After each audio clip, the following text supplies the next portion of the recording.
Greetings builders, Daniel here, and today I'm gonna show you 3 of the most played builds during the first days of the Necropolis League. As always, if you wanna try any of those, you can find links for POBs and complete guides in the video description. And if this video helps you, please leave a thumbs up to support the channel. Thank you very much, and let's get into it! Let's start with this build that once again is on top of the meta, the Lightning Arrow Deadeye with the Ranger class.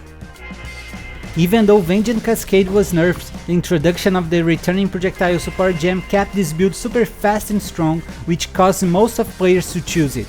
During last league, I released the Lightning Arrow guide that needed some expensive unique items, and this time I'm going to make it different. On this guide, you'll find 2 versions of this build, a budget and a complete one. Each one has its own PoB and passive tree, so you can start this build even on a low budget and upgrade it later. To list the pros of this build, I'm not sure if I would start with its clear speed or boss damage, because both are amazing. This build is also not complicated to put together, I totally recommend you to try it out. Now, to list the cons, I would say that this build is not very tanky. Even though you have some defensive layers, it's important to take advantage of your ranged attacks and stay far from danger. If you don't mind your position, you might die. About the budget, you can get it destroying early in-game maps with only around 80 chaos. To comfortable advanced to yellow maps, I recommend investing around 150 chaos, and for easily completing your atlas, I recommend investing around 4 divines. But if you go for the complete version, you need to invest at least 4 more divines. Don't forget that on PoEbuilds.net you can find a list with all the equipment that you need to buy for this build, with direct links for examples being sold by other players. On the budget version, you don't need any mandatory unique item for this build. On the other hand, the complete version needs the Lionized Fall and the Thread of Hope unique jewels. They are expensive but grant a huge boost to your damage. For clear speed, I'll give it 10 out of 10. You fire many projectiles with high attack speed, and those projectiles return to you, pierce enemies, bounce off walls and go everywhere. No one can survive that. The boss damage is also amazing and deserves 10 out of 10. Using 2 Val Lightning Arrows plus your ballistas on bosses will kill them so fast that you won't believe it. For the survivability, I'll give this build 8 out of 10. Even though you have armor, evasion, spell suppression, and you can kill enemies from a good distance, this build isn't very tanky. If you don't mind your position, you might die. Next, we have this classic and tanky starter build, the Toxic Rain Pathfinder, also with the Ranger class. This build uses the permafrost and chaos damage of Pathfinder to deploy many powerful pods that drain the life out of your enemies. To list the pros of this build, I would start with how easy it is to put together. You don't need any mandatory unique item and the leveling is very simple.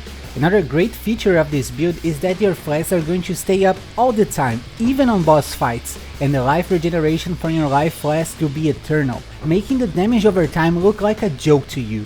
This build is great for beginners because you end up having great clear, boss damage and survivability with low investment. Now, to list the cons, the main issue of this build is mana. Since we're dealing with a damage over time build, we cannot reach mana or life. Because of that issue, we need rare rings that reduce the mana cost of skills. As for budget, you can get it destroying early in-game maps with only around 100 chaos. To comfortable advance to yellow maps, you need to invest around 150 chaos, and for easily completing your atlas, I recommend investing around 4 divines, where you can totally do it with less.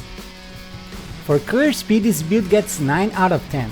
As a Pathfinder, your Quicksilver and Silver flasks are going to have more effect and be up 100% of the time, granting a lot of attack and movement speed. Also, you only need to deploy the pods once and they will drain surrounding enemies, granting a smooth gameplay. The boss damage also gets 9 out of 10. Combining your strength with Toxic Rain totems, bosses just drawing countless pods. Even the big bosses are going to melt like butter before your eyes. For this survivability, I'll give it 9 out of 10. This is because this build has high evasion, high armor and spell suppression.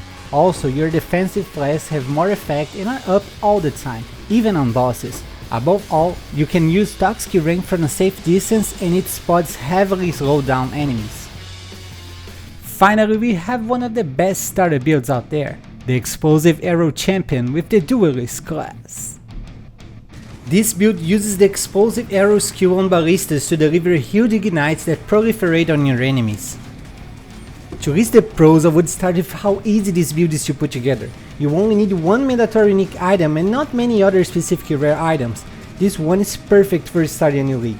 This build is also very safe to play because with a totem playstyle, you just need to wait behind while they turn your enemies into ash. Now to list the cons, I would start saying that this build uses fire damage over time. This means that your boss damage will need a lot of investment to be amazing. But don't worry too much about it, you can easily kill map bosses with a low budget. This build is only not recommended for uber boss farming. As for budget, you can get it destroying early endgame maps with only around 55 chaos. To comfortably advance to yellow maps, you need to invest around 120 chaos, and for easily completing your atlas, I recommend investing around 4 divines, but you can totally do it with less. You only need one mandatory unique item for this build, the Diadian Dawn belt, which causes your ignites to deal damage a lot faster. This is great for killing bosses. For clear speed, this build gets 8 out of 10. I took 2 points out because of this delay that explosive arrow has before exploding and proliferating your ignites. This might feel a little bit clunky, but as you can see, the clear speed is great to farm red maps. The boss damage also gets 8 out of 10. As mentioned before, fire damage over time builds need to invest many divine orbs to have a big single target damage, but this one, even on a low budget, will be able to farm red map bosses without any issue. For this survivability, I'll give it 10 out of 10. This is because we're talking about a totem build where you just need to summon them and wait behind while they destroy and tank everything for you. You just need to mind your position. And above all of that, this build also counts with high armor, evasion and spell suppression. And that's it for today, guys. Are you playing any of those meta builds? Please don't forget to tell me in the comments and leave a thumbs up to support the channel. I wish you guys an amazing day and don't forget to keep building!